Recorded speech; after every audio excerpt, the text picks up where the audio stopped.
Οι συγκοινωνίες Αθηνών σε πάνε παντού.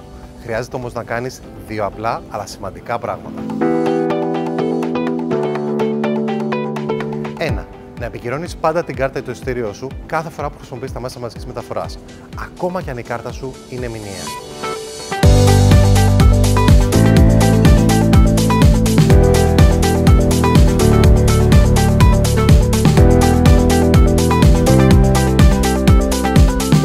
2.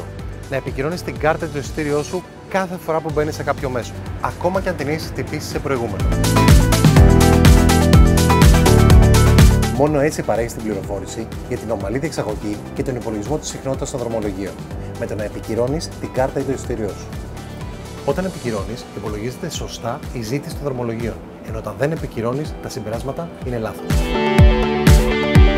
Επικύρωσε την κάρτα ή το εισιτήριό σου κάθε φορά. Ο κερδισμένος είσαι εσύ.